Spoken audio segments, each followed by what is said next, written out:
Un homme qui était encore dans le peloton il y a 4 jours, c'est Philippe Gilbert, très déçu de ce qui se passe en ce moment. Le coureur de l'équipe La Française des Jeux avoue avoir été surpris par les performances de certains. Revenu en Belgique, il parraine justement une course junior et les jeunes, vous allez le voir, s'interrogent aussi sur leur avenir. Julien Modave, Dominique Choquart.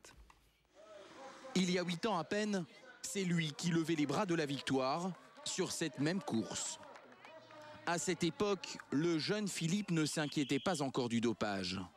Son innocence, il l'a perdue dans le peloton et au cours de ses années professionnelles. Sachant que dans certaines équipes, on a des primes qui s'ajoutent au salaire avec les places au classement UCI par exemple, et qu'on apprend que les 50 qui sont devant nous sont dopés, on se dit on a été volé indirectement et directement aussi, donc c'est une vraie frustration tout ça. Ouais.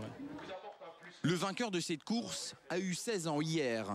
C'est encore un débutant, mais c'est aussi un jeune espoir et ce qu'il pense du Tour de France est tout simplement édifiant. Ça gâche tout le spectacle et ça me fait mal, quoi. Je termine par me demander si on peut devenir pro sans se doper finalement. Je sais pas si c'est possible. Antoine adore ce rituel. Ce sont les quelques minutes avant la bataille. Fatigué, il sait pourtant que celle-ci ne sera pas pour lui. Dans ce genre de moment, certains pourraient hésiter. Mais le dopage, selon lui, c'est impossible. Si j'arrive au point à devoir en prendre, j'arrêterai parce que ça sert à rien. J'irai faire du cyclo avec mon papa et voilà. Ça sert à rien, ça pourrit l'intérieur.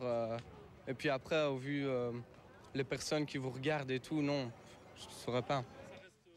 Tous ces jeunes savent encore que la victoire n'est pas seulement un prix, c'est aussi un coût. Celui de l'effort et de la compétition pour la compétition. Imaginez un peu, cette course est taillée pour les grimpeurs. Après 16 montées à près de 8%, le premier remportera 50 €.